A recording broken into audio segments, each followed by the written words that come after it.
Hello bachcho, let's read the given question, and the question states that two resistances R1 equal to X ohm and R2 is equal to 1 ohm are connected to a wire AB of uniform resistivity as shown in the figure. The radius of the wire varies linearly along its axis from 0.2 mm at A to 1 mm at B.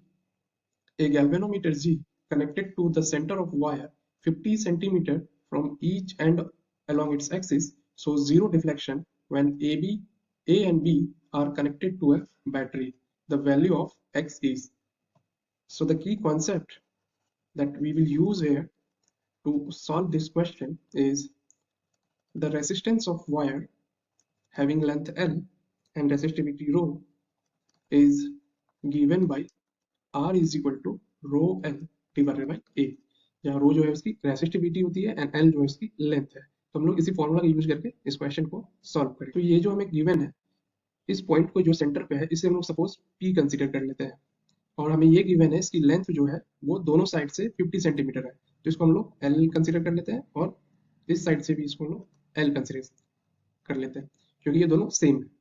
और इसकी जो radius है wire की वो very कर रही है, means ए point पे ये 0.2 mm है और बी पॉइंट पे ये 1 mm है। तो पी पॉइंट पे सपोज हम लोग इसकी रेडियस को आर कंसीडर कर लेते हैं। तो ए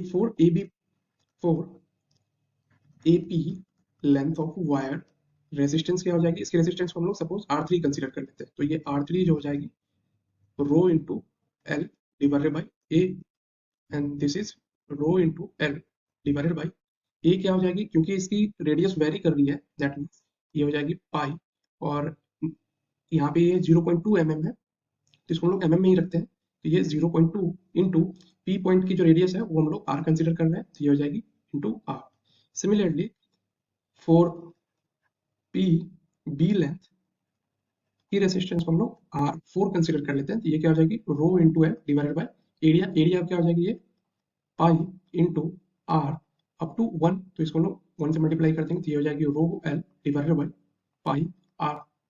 अब ये जो हमें सर्किट गिवन है इसको हम अगर रीड्रॉ कर ले तो ये हो जाएगी, ये एक रेसिस्टेंस लगी हुई है एंड देन एक रेसिस्टेंस इधर लगी हुई है। अब यहाँ पे हमने जो वायर है इसकी रेसिस्टेंस दो भाग में डिवाइड कर दिया है, तो ये एक रेसिस्टेंस है R3 एंड देन यहाँ पे एक रेसिस्टर लगी हुई है दैट इज R4।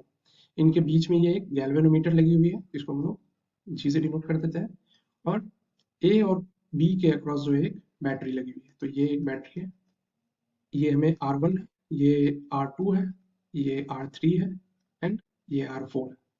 ये हमें सारी वैल्यू हमने यहाँ पे कैलकुलेट कर लिया। अब हमें जो क्वेश्चन में गिवन है कि गैल्वेनोमीटर जो है वो जीरो डिफ्लेक्शन शो करता है, तो for zero deflection meter bridge की जो कंडीशन होती है that is R1 multiplied by R4 जो होगी that will be equal to R2 into R3। ये कंडीशन सेटिस्फाई करनी चाहिए। अब R1 की वैल्यू हमें गिवन है दैट इज X, और R4 की वैल्यू हमने कैलकुलेट किया है that is rho L divided by pi into R equal to R2 जो है वो हमें गिवन है that is 1 ohm into R3 हमने कैलकुलेट किया है that is rho L divided by pi times 0.2 into R. तो यहाँ से rho L cancel, pi R और ये pi R cancel, therefore x की वैल्यू क्या हो जाएगी यहाँ से 1/0.2, तो यहाँ से लिख सकते हैं hence x will be equal to 1/0.2 ohm, तो x की वैल्यू हो जाएगी 5 ओम। तो finally we can write hence value of x will be equal to 5 ohm, and this is the final answer of the given question. I hope you understood the solution. Best of luck. Thank you.